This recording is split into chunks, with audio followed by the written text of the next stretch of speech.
Hello and welcome to CCAG's Climate Exchange. My name is Dave Vetter, and I'm delighted to be back to lead another discussion. There are now more than 1.8 billion people between the ages of 10 and 24 on the planet, and it's going to fall to them to confront the climate crisis that previous generations have caused. But while young people aren't to blame for this emergency, they are emerging as powerful agents of change, taking key roles in the fight to maintain a habitable planet for everyone. Understanding what inspires them to take action is crucial to our collective efforts. So, let's introduce our guests for today, and I'm delighted to be joined by an all-star cast of young leaders from, I think, 4 continents. They are Ferdison Valmond, Indigenous rights activist and Dominica's coordinator for the Global Youth Parliament. Beth Doherty, a climate advisor and organizer who's studying law at Cambridge. Nyombi Morris, Ugandan climate activist and founder of the NGO Earth Volunteers, and climate justice activist and author Tori Tsui. And of course, this wouldn't be a CCAG conversation if we didn't have CCAG members. So today we are joined by Professor Lorraine Whitmarsh, environmental psychologist and director of the Center for Climate Change and Social Transformations, Alice Hill, US policymaker and senior fellow for energy and environment at the Council for Foreign Relations. And we have the final boss of climate science himself, Sir David King, former UK Chief Scientific Advisor and founder and chair of the Climate Crisis Advisory Group. Welcome and thank you all so much for being here today. A British court sentenced 5 climate activists to a total of 21 years in jail for planning a protest on a motorway, and the same judge could also jail young protesters Phoebe Plummer and Anna Holland for throwing soup at Van Heus sunflowers. Dutch viewers, please let me know if I said that correctly. I probably did not. Beth, as a law scholar based in the UK, can you share your 2 cents on the sentencing of these activists? What is going on here? Absolutely. I think this trend is part of a really worrying trend towards repression of protests. We've seen that in the UK. The sentences you're referring to being for activists who merely sat on a Zoom call, planning a protest rather than actually carrying out any protests in the first instance. And that's part of something called the Police Crime Sentencing and Courts Act in the UK, which has been very widely criticised. It's given the police powers to make protests less noisy, to basically say what is and isn't disruption to a very low threshold. And that's part of a really worrying trend. We're seeing that in the UK context, but also around the world. We've seen crackdowns on people protesting in Bangladesh this week with 200 students killed. We've seen crackdowns against the Baloch people in Pakistan from the government of Pakistan there, and also very state violence against protesters for Palestine across Europe. And I think there's a very worrying crackdown on protest across Europe. And we know that young people are often at the forefront across Europe and the rest of the world. Young people are often at the forefront of these movements. And so whether that's in this UK context with these protesters or around the world, we're seeing a trend towards trying to repress protests, trying to make protests palatable for the governments, making it less noisy, only things that the government agrees with. And I think it's really the responsibility of us all to really push back against these things, because states are trying to use their laws to say what is and isn't acceptable protest, to block protest. But the law also has human rights norms and limits. And when we're seeing this unacceptable state violence against the world, against protesters, or this use of prison against young protesters in the UK, I think we really need to stand up and protect that, because ultimately that's the voice of the people. Protest needs to be noisy, it needs to be disruptive, and we really need to combat this trend towards repressing it. Thank you, Beth. As you say, very alarming developments in many countries, not just the UK, across Europe and in the US and in Asia, Bangladesh, right now. Ferdison, same to you. What's your view of these sentences? Has there been much interest in this case in Dominica? Definitely. Coming from a country that has declared its intention to become the world's first climate resilient nation, in the world, of course, every matter relating to the environment in terms of young persons are always of interest to us here in the small island in the Caribbean region. To me, I read about the article I was following from day one, and I must say there is a clear violation of human rights of children to a clean and healthy environment. We continue to see countries around the world given violating these rights of young persons, especially when it comes to protecting the environment. Climate activism is a reason why young people continue to hold a platform, continue to voice their opinions about our government and policymakers failing to address certain issues when it comes to the climate crisis. So to me personally, I believe that the case, it's not more about justice, but rather injustice against our own young persons. We continue to declare that young people are the future, but are we really allowing them to really be the future that we are expecting them to see? So for me, this is just another failed attempt by our policymakers to suppress the voices of young people as it comes to a crisis that continue to accelerate, continue to affect millions and billions of people worldwide. That's my 2 cents on that matter.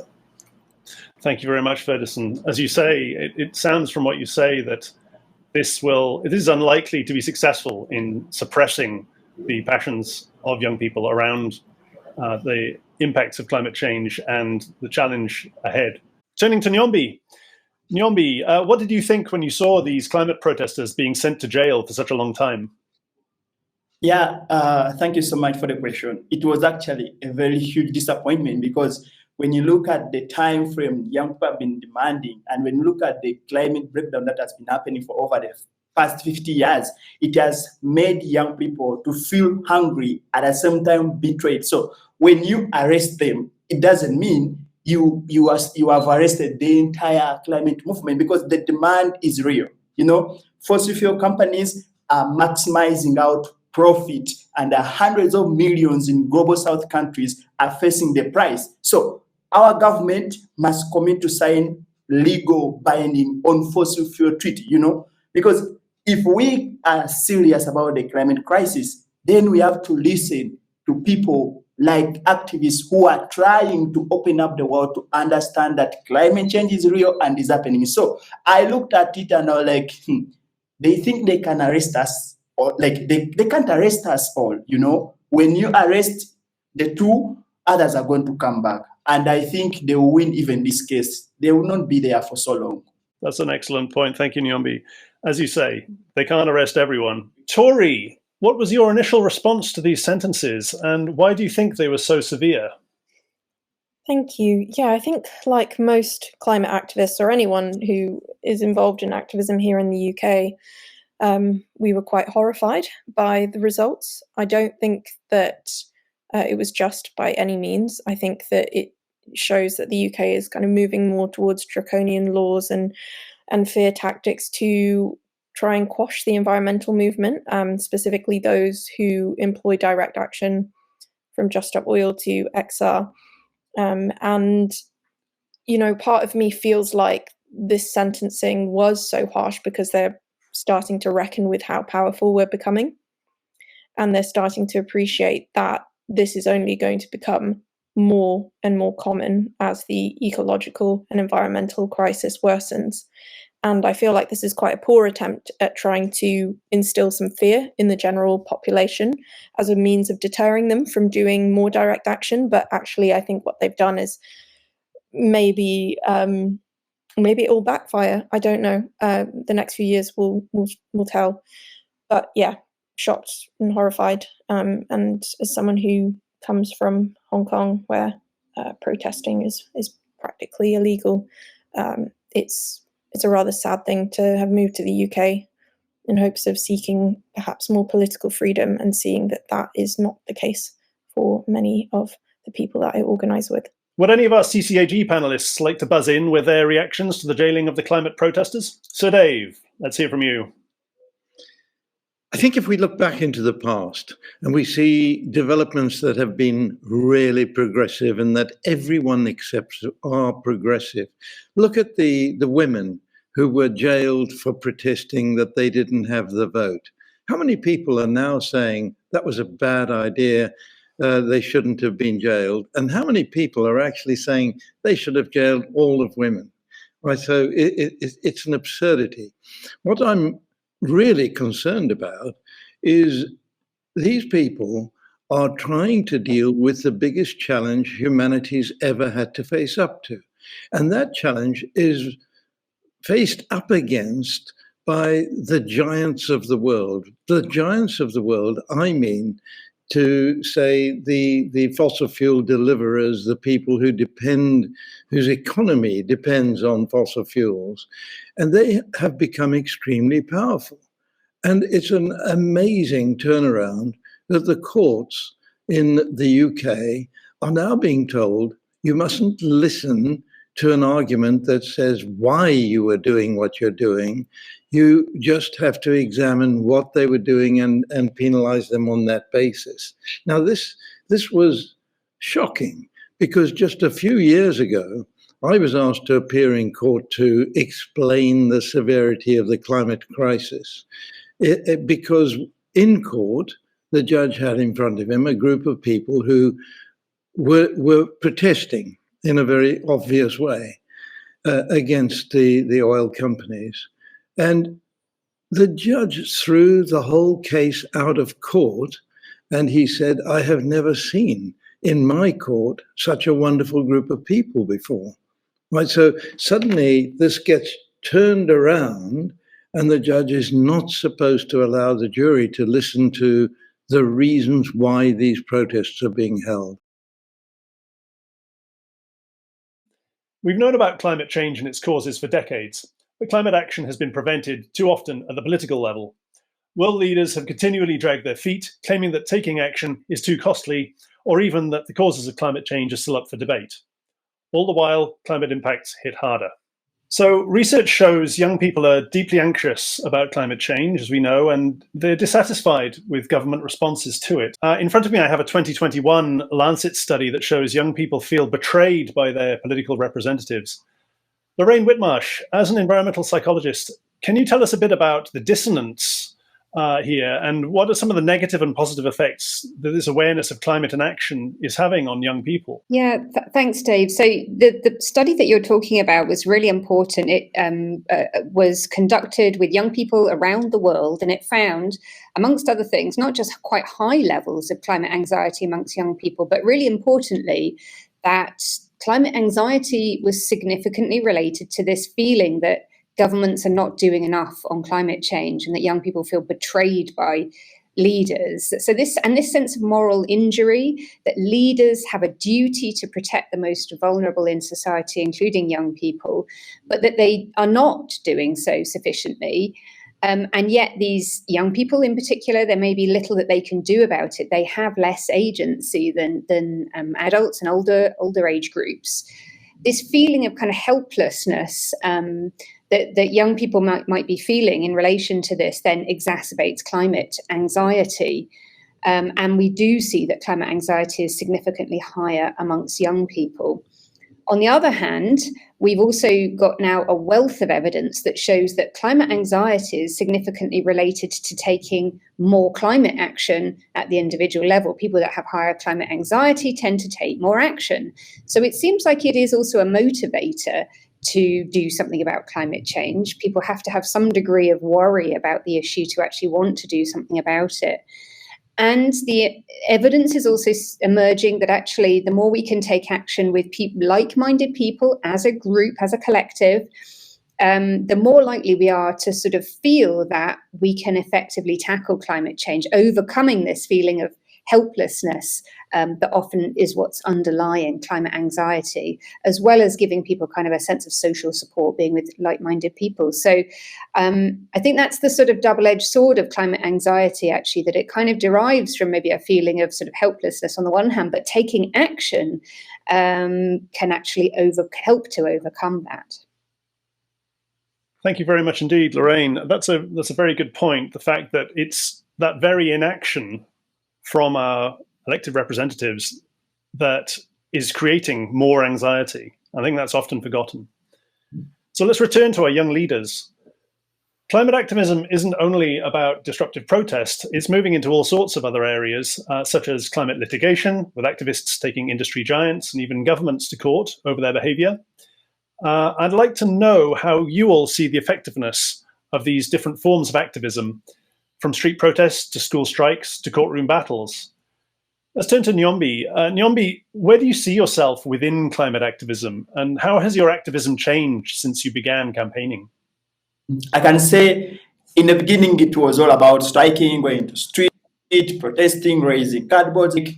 Then after lockdown, we realized that there was an attack on the internet when it comes to how the message was delivered, like a misinformation, like bots, ads, and so on, took over the internet. So it was very hard actually to pass the message even up to today, whereby you pass the message and someone comes and wash it away with certain stuff. So we had to change the strategy. And for me, I've been changing this. That's why in the beginning you said I formed a non-profit. Yes, I had to form a non-profit to go back on grassroots level where I can develop, grow young people to come into space and challenge policy, write petition, occupy politics, because it's all connected. So for me, I'm just on ground, grooming young people to take the lead. That's why my non-profit has no business model. It doesn't. Excellent. So you're really taking an educational approach to activism. Is that right? Absolutely. We even graduated new activists last week. I made that tweet, and they were very excited to take over, because we have discovered that the older generation is very hard to persuade. They are the one actually in the system. They are the one working in the fossil fuel industry. They are the one trying to compromise, arresting our people. But when we bring in young people who are well connected, well knowledgeable, they are going to take over all the positions and things will move. Like Harris mentioned, young people supported Kamala Harris because she's young and she's ready to push the policies that Biden has been putting in place. This is what we have to do even in countries like mine, whereby our regime is now compacted with people around 60, 70 years, and we, the young people who know what we want, who care about the future, we are actually left behind because they say we lack the knowledge, we are still young. Like, it's a lot. We cannot agree with that. Excellent. Thank you, Nyombi. Question for Ferdison. Ferdison, what caused your climate awakening? And what sort of climate action do you favor? Where can that action bring the biggest impact? Firstly, I am an Indigenous youth. I come from the last surviving pre-colonial tribe in the West Indies. And for me, it's always been ensuring that the voices of my people are represented, especially on the sidelines of the climate crisis, to always highlight the importance of Indigenous people in really mitigating the impacts of the climate crisis. So to me, it would be understanding. I grew up from a family who enjoyed farming. Coming from an Indigenous, we valued our environment, we valued biodiversity, we valued every single creature that was found within the ecosystem. And I really ensured, or really took on the mantle onto myself and really ensured that, I want to go out there, not only to represent Indigenous voices, but also represent the voices of small island developing states that continue to be affected by the climate crisis. Last month, we had our first major hurricane in the beginning of the hurricane season, and it devastated some islands in the Caribbean region, of course, and that, of course, speaks volume of the impact that we continue to face overnight by the climate crisis. And to me, I had to go there. I have attended a lot of conferences to really speak on the importance of Indigenous peoples in the conversation. And to me, I really prefer renewable energy. We in Dominica also move into 100% green renewable energy by 2026. And of course, I'm looking forward to that. I believe that not only will it significantly reduce carbon emissions, but of course, create employment opportunities for a lot of young persons in my country and forward. If other Caribbeans decide to take on the mantle to move to green energy, of course, employment opportunities will be created for a lot of young persons across the region. Fantastic. Great to see Dominica leading in the Caribbean. Turning to Beth. Beth, what opportunities do you see the law opening up in terms of climate action? Yeah, I think the law really opens up opportunities on two ends. I think one, you've got the laws that we're making, and two, you've got, I guess, the application of the laws we currently have. So in terms of making new laws, there's a huge shift in the climate space towards rethinking the current laws that we have. So for instance, I work with an organization called Global Choices, and something we're pushing for is something called a moratorium. So a pause on industrial activity like mining, oil exploration, deep sea mining in the central Arctic Ocean, because the ice is melting. And I think most of us would say if we're losing one of the most precious ecosystems upon which we all depend, it's essentially the air conditioning for the earth, we shouldn't go drilling for oil there. But there are some countries and some companies that say, well, we can make a lot of money as the ice melts, and this is an economic opportunity. So essentially what we're saying is no step back from the ice, let the ice heal, Central Arctic Ocean, no exploitative industrial activity. So that's one proposal at the minute. You're also seeing a shift towards proposing ecocide from the Stop Ecocide movement. So this is trying to criminalize severe environmental harms. And I think that's a real shift in terms of how Western legal systems think. We take quite an anthropocentric approach to law. It's all about humans. Whereas I think ecocide and things like the rights of nature actually recognize nature as something that has its own rights, that harm to the nature, independent of harm to humans, is a harm that should be criminal. And I think Western legal systems, because they're based on a very exploitative colonial mindset, struggle with that. But I think that's the kind of shift our legal system also needs. And then you have things like the Fossil Fuel Non-Proliferation Treaty, which is kind of mirroring the nuclear non-proliferation movements in the 20th century and saying no new oil, coal and gas, and that we need to stop supplying, we need to stop taking it out of the ground, we need to, in a just and equitable manner. And that is an international norm we need to establish. And I think all of those are fantastic mechanisms for us to change the rules. I think we also need to look at where the rules are being made. If you look at spaces like COP, for instance, we're seeing a huge presence of the fossil fuel lobby. And I know a lot of people draw the analogy with having the tobacco industry at a smoking conference. Like, you cannot have the people who are responsible for the crisis dictating the policy to stop the crisis, because inherently it conflicts with their financial bottom line. They're not going to want to stop drilling fossil fuels because that would threaten their business model. But we're seeing the rules continuing to be made in a space that is still very influenced by that economic interest. And I think then, secondly, changing these rules obviously takes time. It's something we need to be doing. But while we're in this process, I think there's a lot of opportunities to use the law as it currently stands. So that was actually, I'm from Ireland. There was a case against the Irish government which overturned our climate action plan. And that was what inspired me to study law in the first instance, was being involved with that when I was in school. And I think you're seeing a huge shift towards climate litigation. We've seen, I guess, in the European context, recent decisions in the European Court of Human Rights, like I think they're called the climate grannies from Switzerland, bringing cases that are really driving this idea of a right to a natural environment in law and established in law. So I think it's twofold. One, we need to change laws, and two, we need to find the ways that the law as it currently stands can be used to improve protection for the environment. Many thanks for those insights, Beth. As you say, the law needs to be used to benefit humanity, not the other way around. Okay, moving to Tori. Tori, how would you characterize your approach to activism, and what is it about your approach that you believe makes it impactful?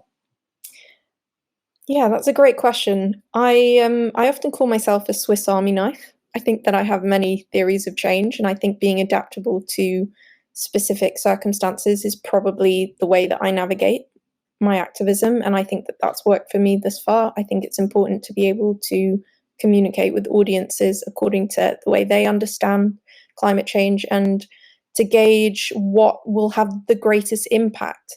I have engaged with direct action in the past. That's not to say I don't see its role, and it's a very important thing to engage with, but there are certain privileges that come with people who can resist police brutality or who have permanent citizenship and things like that. So I have to be quite careful with my safety. And I also don't think it's necessarily the best use of my time these days. I'm very much someone who likes to have conversations with people who are on the cusp of creating change in their own sectors. I'm someone who also likes to employ using the arts and culture to create dialogue around climate change and to engage new audiences. So a Swiss Army knife is how I would kind of describe my work. Let's move on to the importance of intergenerational dialogue, also known as getting old and young people to talk to each other. Young people have been present at every major climate change conference, and increasingly they're being given a platform. But considering the lack of decisive climate action so far, I've got to ask, are young people simply being placated and ignored? Ferdison, you've been a representative to the UN Global Indigenous Youth Forum, and you've been a COP delegate. Just how effective has youth participation been at these high-level climate fora? And how do you ensure that Indigenous voices are not just heard, but actively integrated into climate policy decisions? So last year, COP28 was my first ever COP, where I was selected as one of the, out of 11,000, as one of the 100s to represent around the world to be present at COP28. And to me, I've always really heard a lot about these various conferences not being spaces where young people are given opportunities to voice their opinions or really speak about the climate crisis, and to the extent that they are integrated into policies or decisions moving forward. But last year, I must say that the COP presidency actually made inclusivity one of its main priorities. I'm talking about Indigenous peoples persons with disabilities. And of course, this of course was a main highlight for me. I of course was also selected to, as the first young person, of course, an Indigenous youth to give an address at a high level event at COP28, where I really highlighted the importance of Indigenous rights and the protection of Indigenous ancestral lands as well. And to me, it really depends on how you look at attending these various conferences, and really what are you trying to really accomplish. And to me, my goals are being accomplished. Recently, I was selected as a youth fellow. That's the youngest, the first Indigenous and first Dominican to join the UN high-level climate champions team, with a focus on race to resilience and the inclusion of women, youth, and Indigenous peoples. So of course, all these are opportunities I have received, or really to, influence in sort of a way that they moving forward voices of Indigenous peoples, and the participation and the works of Indigenous peoples are amplified at these various levels. So in regards to the conferences, they can be meaningful platforms and spaces for dialogues to really influence policies. Brilliant. Thank you, Ferdison, and congratulations on your achievements here at such an early stage in your career. Tori, I believe you didn't go to COP28. What was behind your decision not to go, and what could possibly entice you back to the COPs? Well, I am actually attending the COP in Azerbaijan this year, to a lot of people's surprise, because the reason why I didn't go to COP last year was because it was held in a petrostate headed by the head of ADNOC, which to me is just a complete affront to all the values that I hold, and is a way of the oil and gas industry establishing a social license and so-called moral foothold over these processes, which should really be excluding them. I mean, it's akin to having the tobacco industry funding World Health Organization conferences. There are vested political and economic interests, and I think it completely compromises the integrity of the processes. That being said, I am going to Azerbaijan, which is a bit of an ironic thing, but that's because I'm now working with the Fossil Fuel Non-Proliferation Treaty, and I have a very clear aim and role at the COP. So for me, that perhaps warrants my presence, whereas last year I just felt like I was rudderless and I didn't necessarily know what impact I could have, but boycott it and make my stance very firm in that regard. Excellent. Thank you, Tori. Let's move on to Nyombi. Nyombi, you were at COP28 and you got to speak, but did you feel like you were listened to? And where do you see the leverage points that will deliver climate justice for Africans? Yeah, thank you so much. I might say at some point I felt like they had me, but I think this is not actually about me, because look, so many activists were left behind. My story, yes, was hard, but am I representing the entire continent? That is not true. So it was just about me, which I find it selfish, whereby I need more activists to be in such space to tell their stories, to share their ideas, to share their projects.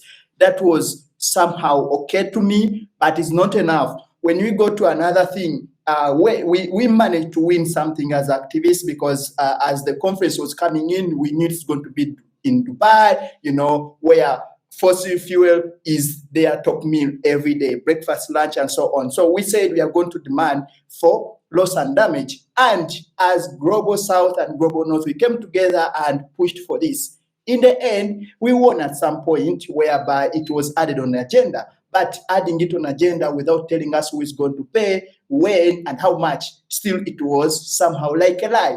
Then, the biggest issue actually in the overall process was to put an end on fossil fuel. We pushed for this, we demonstrated, and what surprised us, it was only one country, Colombia, that endorsed the Fossil Fuel Non-Proliferation Treaty, and the rest, everyone was a lobbyist. This was a loss. This was a loss to us activists. And that's why you are seeing like so many activists are painting airport, are painting, because they are not giving us attention. They are not listening to us. They're just after arresting us and working in hand with the lobbyists, with the fossil fuel industry. So I find it difficult to say that actually I was hurt. I wasn't, I think. Excellent. Thank you, Nyombi. As you say, only one country endorsing the Fossil Fuel Non-Proliferation Treaty. Beth, will you be attending COP29, and do you feel young voices are really valued at the COPs? Yeah, so I was at COP28 as well, and I will be at COP29 this November as well. And I guess this links to some of what was covered before. I think the first issue with youth accessibility in COPs is actually getting there. So aside from the conference itself, actually getting to a COP. So you have obviously the costs and the funding. So most people will have to attend with an organization who can fund them. If you think about the differences in funding between, say, an organization in the global north and some global south countries, there's a lot more funding given to climate activism in the global north, and climate activists who, and I say this as a global north climate activist, are not the people being the most affected by the climate crisis right now. And so we're seeing the people who are being the most affected not having necessarily access to the funding to get there in the first instance, to travel there, to have accommodation. Secondly, you have visa issues. I was at the SBs in Bonn in June, so that's the agenda, that's the meeting that sets the agenda for COPs every year. It happens in June in Bonn in Germany. And every single year, and it was the same this year, there's issues with Germany not giving visas, particularly to activists from Africa and Asia. So most European delegates and delegates from most of the Americas can attend without a visa, but delegates from Asia and from Africa are required to get visas, and often these visas are either not given, they're not given appointments to get these visas, or if they do get a visa, they're given after the conference itself has started, which then gives rise to the expense of rebooking your flights, rebooking your accommodation, getting to Germany, which links to all the issues I've already discussed. So before you've even gotten to the country where COP or the SBs are taking place, you have all of these barriers which are exacerbated if you're a young person, and particularly if you're a young person from one of the most affected areas and from the global south. And I guess then when you actually get to the conference itself, there is definitely a lot more initiatives, and I think there's growing awareness of how important it is to have young people, and you have fantastic, I think particularly from civil society, brilliant initiatives like the Children and Youth Pavilion that really aim to amplify children's and young people's voices in these spaces. But I think fundamentally, we still have this conflict of interest at the heart of COP. You still have this presence at COP28, and that was the first ever year that they had to declare whether or not you had a conflict of interest. You had 2,500 fossil fuel lobbyists. So the fossil fuel industry had more delegates than the 10 most vulnerable climate nations combined. I think that's a ridiculous statistic for a climate conference. And we know that, for instance, a comprehensive conflict of interest policy is needed. It has precedent in international law spaces. We've seen it with World Health Organization conferences. There is no reason why we can't adopt a comprehensive policy that aims to at least acknowledge and, importantly, address the fundamental conflict of interest that these people have. Because we know that fossil fuels are the fundamental cause of the climate crisis. Young people are begging for action to end the cause of this crisis. And it took 28 years for fossil fuels to even be mentioned in a text coming from COP. And that mention was calling for a transition away, which is obviously a huge step to have it included in a text. But what people were really, and what young people in particular were calling for, was an equitable phase out, an equitable ending of fossil fuels by a specified date, done in a way that brings everyone along and doesn't harm the most vulnerable. So I think as long as we continue to have these barriers, which affect predominantly young people who are the most affected by the climate crisis, and until we address the fundamental conflict of interest that the fossil fuel lobby has, I don't think COP can have an outcome that adequately represents young people and what they need. Many thanks, Beth. As you say, a huge gap between ambition and what's being offered and what's being achieved. And, there's a serious injustice already baked into this process when, so many people aren't even able to get to the COP, or aren't even able to be represented at the COP. Okay, Lorraine, you've heard here three of our guests speak about representation at the COP. What in your view is going on here, and are young people simply being placated? Yeah, thanks, Dave. I mean, I think it is disconcerting, to say the least, at these kind of structural inequalities that a lot of young people are facing, but also people from other kind of minority groups and parts of the world who are being the most affected by climate change. So I think while there are some encouraging movements in the right direction, and some of the kind of dialogues, the intergenerational dialogues that have been talked about are really encouraging, I think there's so much more that needs to be done. And I think these are about addressing these structural inequalities in a way that is not yet happening. Thanks very much indeed.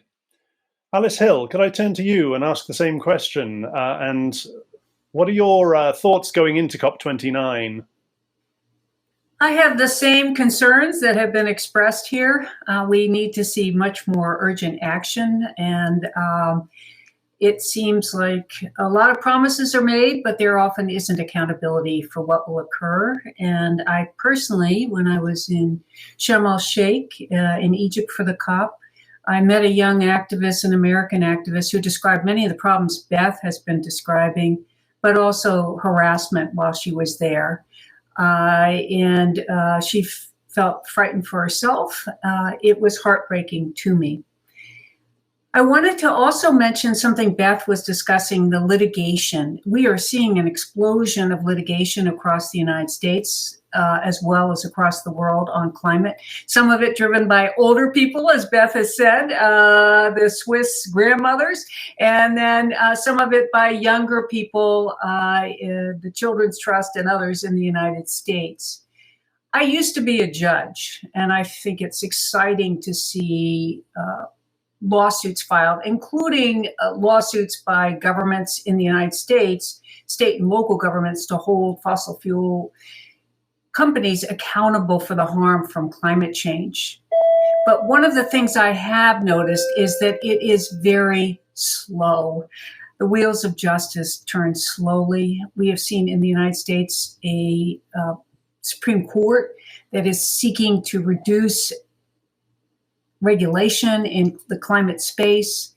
So it's hard to rely on the courts to do this kind of rapid action that is needed now. And that's why it's so important for young people, old people, all of us to become activists in insisting that we have a better future. Fantastic. Thank you very much indeed, Alice. Let's turn to Sir Dave King. Sir Dave, you know the COP process better than anyone. What can you say at this point about the development of COP and its approach to young people in particular? Yes, I just thought, as the oldest person here by quite a big margin, it was time that I spoke up for the older people who have been battling away on this problem for a very, very long time. A big part of my life has been spent fruitlessly, it would appear, because right now, I'm afraid that since emissions are still rising, and we are in a situation where global temperatures of the last 12 months have well exceeded that 1.5 degrees centigrade limit, we are in a very dangerous situation now, and I mean a dangerous situation for all of us on this planet. And we do need to point fingers, and I'm not one who normally asks for the pointing of fingers. We need to understand, and this has come through here, young people being ignored is one part of it. The Indigenous community, that's the part of the world where we should all be learning, because it's the Indigenous people who lived in harmony with nature. We have a mechanism of survival that gives no value to the ecosystems on which we depend. And that's something Indigenous people can tell us about. So I think I'm just speaking out of sheer frustration that we are faced with this situation. The scientific community put this information into the public domain back in the 1980s. The international body, the United Nations, set up the United Nations Framework Convention on Climate Change back in 1992. We've had a long enough time given to us by scientific understanding of what is happening to have dealt with this problem.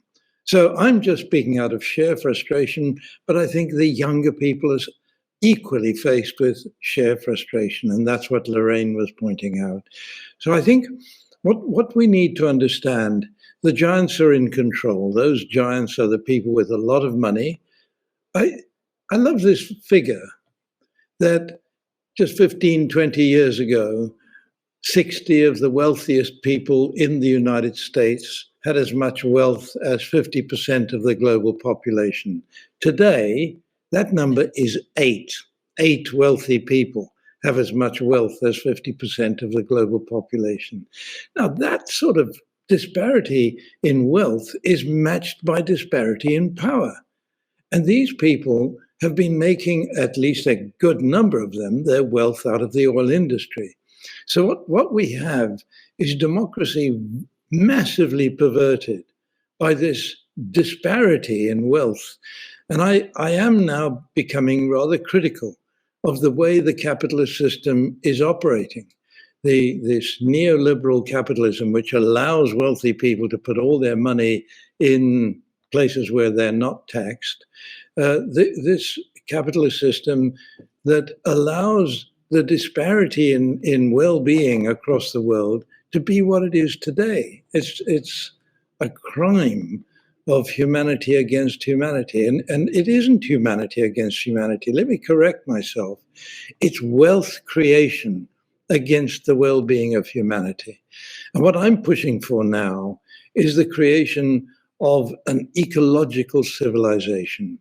We have to move away from the behavior that we've massively developed and delivered over the last 200 years. We need to move away from that and recognize that human well-being and the well-being of the natural world need to be treated equally as we move forward. And that's what I'm describing as an ecological civilization. Thank you, Sir Dave. A call for an ecological civilization. Speaking of intergenerational dialogue, how can we ensure that young voices continue to be heard and they are given the resources and platforms they need to affect change? I'd like to try something different. I'd like our panel to ask our guests a question, and if we have time, we'll get our guests to ask the panel one question. Who would like to go first? Lorraine, I believe you have a question for our guests. Hi, yes, I've been really enjoying listening to our inspirational young guests. And I just wondered if any of them would be able to share really what they found to be the most effective argument to win over leaders and mainstream politicians. Okay, Beth, you have an answer. Yeah, I think in terms of what the most effective argument is, I think it depends which decision maker you're talking about. If you're thinking about, and in terms of decision makers, if you're thinking about people proposing policy, people working in kind of the campaigning space, I think there's a much greater awareness and kind of people are much more tuned into the realities of climate change, the fact that particularly the fossil fuel industry is the key cause here. I think when you're looking more at the political side of things, so say the politicians, the negotiators and things like at the COP spaces or on a national level, I think the biggest argument is often that they don't have another choice and kind of that people power. And that's where I think everything we've been talking about in terms of restrictions on protest, in terms of making COP accessible to young people, in terms of tackling the fossil fuel industry's conflict of interest, which has led to fossil fuels not being mentioned for so long in COP spaces. I think all of that links back to this need to support people power and support organizing and support young people organizing, whether that's through mass protest, whether that's through other theories of change. And I think fundamentally it's about changing the social norms around fossil fuels. It's about changing this norm that we think and we accept that the global north just keeps making itself richer, building everything's on fossil fuels, exploiting the rest of the world to entrench fossil fuels as long as we can. And instead rejecting that social norm because the leaders and the politicians just see that it is no longer politically feasible. It will no longer be accepted by the people who give them that power. And I think that is where we need people to really organize and come together and for that to be supported. Thank you, Beth. I have a question. It's a question I get asked, and we've heard from Lorraine about climate anxiety, which affects, I think, anyone who's thinking deeply about the climate. What gives you hope? What keeps you motivated? And how are you excited? I can see the passion you all bring to this about addressing climate change. Okay, let's open that up to Nyombi or Tori. What gives you hope? Who wants to go first? Tori, go for it. I'd love to answer this question. I actually worked on a book all about interviewing young activists on this very topic, on eco-anxiety and hope. And I think it's collective power and it's community organizing, truly working together and just seeing what we can achieve when we work together is the thing that gives me the most hope. I've been a bit of a sole agent in doing some activism over the years, and it's actually when I find this work hardest, but when I'm in a community structure. For instance, here in the UK, we've successfully stopped the Cambo oil field, which was going to be, extracted by Shell. And now we're working on the Stop Rosebank campaign, and having that win, that was a collective effort. And that gives me a lot of hope. I'll just add from what Tori said. For me, at first, I used to think like maybe going into like I don't know. What can I say? Going to forest, just chilling on beach can help you cool down, the stress sometimes. But then I realized that into community, when I join young people, especially in community, and we call out activities like tree planting, like community awareness, because with my nonprofit, we are actually focusing on voluntary work, like climate action volunteering all over. And recently, we had a chance to visit a food market where people actually always ignore the issue of disease and so on. So they don't care about how our food markets are. It's not the same way as it is in Europe or in America, where you just go to grocery store. So here we have food markets that are so many all over. So when we went there, people were very, very shocked on how we are able to mobilize so many young people to come into the market and clean up all the garbage that were on ground. Like everyone was like, are you guys paid? Who gave you the money? Like, why are you even doing this? Even when they saw something was actually worth doing. So I realized that's where actually I feel so happy, whereby I'm able to offer something free in my community. I'm able to join young people and we do something. So for me, that's the only way I cool my temper, I cool my pressure. So sometimes when I don't have money, I feel bad because I like having money because it helps me go into community and we do some activities on ground. So my stress actually always comes when I don't have funds to support my nonprofit to do groundwork. Brilliant. Thanks, Nyombi. So doing something physical actually keeps you in the fight, keeps you going, gives you energy. Excellent. Thank you very much indeed. Sir David King, do you have a question for our guests? I'm the old man here, which I've got an old man's question, which is addressing these three brilliant young people. And you are representative of a brilliant young community of people around the world. What is your main mode of interaction with your local community, with your towns and cities, and with your countries? What mode of interaction do you use? I would always have used radio and television, and I still do. But you have other means of communication. It would just be interesting to hear how effective you think these alternative means are operating. It's a great question. Who would like to answer that? Nyombi, let's hear from you. Yeah, I can say we are still back in local way, whereby you have to go into community dialect. You no longer go when there was no cell phone, no what. So this is what is happening in my country, whereby people don't have even access to phones. They have phones, but don't have even access to internet, because the internet here is actually a source of wealth for some people. They are hiking the price of internet. So sometimes it is very hard actually to tell me that Uganda has over 40 million as a population and only 2 million are on internet. So you can see that sometimes internet is not enough for us to communicate. So what we do, we go into community, we interact. Actually, our streets are very busy. You can go talk to anyone, everyone is happy, you start spreading the message. So that is the only mode we use when we are mobilizing. So in case we have a tree planting, we go into the area, we share with them, we laugh and talk, boom, then we set the date. But when you use internet, you never get anyone. When you use social media to post something, no one will see it, because all our followers are from the West. They are not from Uganda, because the population has not even access to internet, access to good phone. So it's so messy. So we are back to the old way of doing things. Thank you, Nyombi. Okay, Beth, do you have anything to say to Sir Dave's question?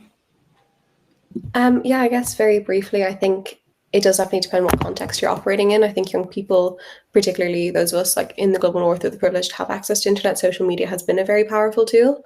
I think as well, being between Ireland, where I'm from, and kind of living in the UK, you can kind of see the differences even in how different governments approach it. Like I think in Ireland, although obviously not perfect, they do put a lot of emphasis on meeting with young people.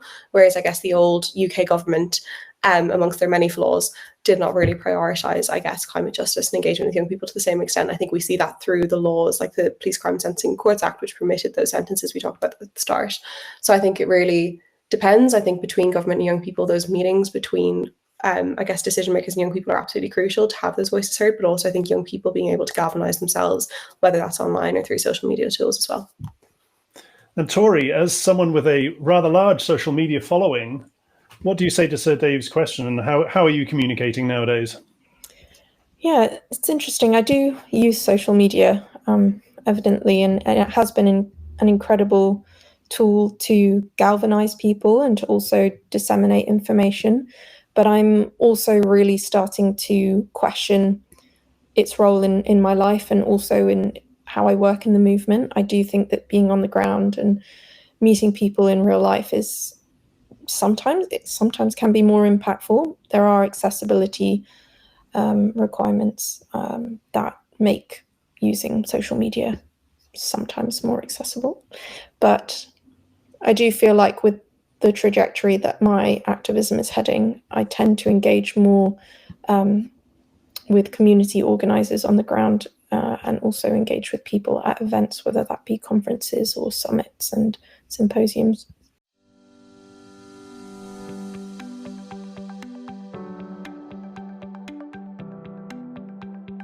Hello again, it's Dave Vetter here, and I'm back with some bonus content. Right now, I'm joined by Mitzi Jonella Tan, climate justice activist and convener of Youth Advocates for Climate Action Philippines. So I want to ask Mitzi the same questions I've asked our panel, beginning with the sentencing of the Just Stop Oil protesters for 21 years in jail. Mitzi, what was your reaction to the sentencing of the Just Stop Oil protesters? I think it's completely unfair, especially knowing that it was just being discussed over a Zoom call, and that a nonviolent protest not even actually being done yet, but being discussed on a Zoom call can lead to have such a dire and lengthy like time in prison or in jail. And it really makes you wonder, like, where are the priorities of our state, of our system? Is it actually to address the climate crisis, or is it to address, you know, these nuances or these difficult situations? They wouldn't be, these activists, the Just Stop Oil activists, wouldn't be going into these measures if they didn't think that there was any other way. They wouldn't be going into these measures if they saw that the government was taking enough action at the rate and speed that we need to address the climate crisis. And that's not what's happening. And across the world, more and more activists are being terrorized and persecuted as terrorists, not just in the UK, where, you know, talking about like a conspiracy, like talking about a nonviolent action can get you arrested. But in the Philippines, for example, normal activism, not even civil disobedience, but normal activism of protesting, normal activism of being a community organizer and talking to fisher folk can also get you arrested and targeted and sentenced as a terrorist. It can even get you called as a terrorist, and you can be harassed, you can be militarized, you can be abducted by the military, and this is happening across the world. And so really we need to start focusing on who the actual criminals are, who are the actual terrorizers. It's the fossil fuel industry, it's the multinational companies that are terrorizing the planet and the people. Thank you, Mitzi. A good question. Who indeed are the criminals?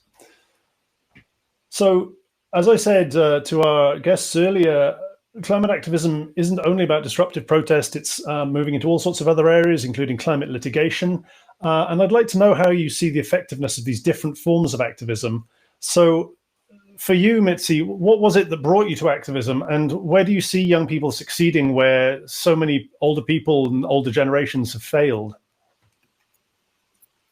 I became a climate activist because of my interactions with the older generation, actually. It was the elder leaders of the Lumad Indigenous peoples from the Philippines that they were telling us about how they were being harassed and displaced and militarized, and yet they kept fighting back. They kept asserting their right to their ancestral lands and ensuring that their community gets stronger, and that collective action is the one that really pushes forward their messages. And so it's not so much for me about like where young people have succeeded and where the old generation has not succeeded. I think the young generation has been able to do what we're able to do, like really bringing the climate crisis to the forefront because of the generations of activists, of indigenous peoples, of small farmers, of small fisher folk, of civil society that have pushed for climate justice for so long now. And erase the idea of that history is to doom us to making the same mistakes, or to doom us to getting stuck and also not knowing how to move forward. I think there's so much to learn from not just previous civil society movements in the climate justice movement, but social justice movements, because they're all very interconnected and tied to each other. And coming together in those moments, I think, is so crucial and important. I think that young people have been able to do what they are able to do because we also know how important the situation is at this time. And that's not something unique to our generation of young people. If you look at every generation of young people in history, whether it's the civil rights movement, whether it's racial justice movement, the youth of that generation were leading the way towards revolution and change. And so our generation's fight now is climate justice, which also includes racial justice and civil society and all types of human rights and social justice movements. Thanks so much, Mitzi. I think that's a really important point that you make. Older people can and do inspire younger people. So older people shouldn't give up doing what they're doing, just as younger people shouldn't give up. So I asked everyone about youth inclusion at the UN climate conferences and wanted to ask you, Mitzi, do you feel like the COPs are really integrating young people, or are they just young washing? I think it's difficult because on one hand, you do have people and working groups within the United Nations trying to make a lot of change to actually bring in youth in a meaningful way. But as long as the world leaders who are participating and who are really the stakeholders also in these conferences don't actually put their words into action, don't actually put what the young people are demanding, then I think when they stand next to young people, then it is youth washing. It's interesting because if we look at it in a longer scale, before we didn't even have young people in the conference and they wouldn't let us in. And then we got so loud that now they're like, okay, let them in. And then we start to get even louder inside, and then they start lying to us and like greenwashing and youth washing. And I think as we keep getting louder and louder, then they have no choice but to like, okay, we need to actually go through it because they're seeing through our facade. And so I think it's so important that civil society and young people continue to remain vigilant and ensure that what's actually being said and promised at the United Nations conferences actually get implemented within the home countries where things can be legally binding. I think that's something so important to remember, that the outcomes of these conferences aren't technically legally binding. And so it's up to young people and civil society, and not just the people who go to the COPs, but everyone in their own countries, to ensure that what happens and what's said at the COPs actually pushes through within the conferences. I think that's why also with the conferences, a lot of my strategy that I prefer is talking about what's happening at the conference to people who are at home, the people who are not at the conference, because once the conference is done, we need everyone who wasn't at the conference to join in to ensure that the promises are actually kept. Brilliant. Thank you, Mitzi. Thanks again for your time and for your truly valuable perspectives on the intergenerational aspects of climate action and the justice aspects. Thank you so much for having me. Thank you. And that's all we have time for today.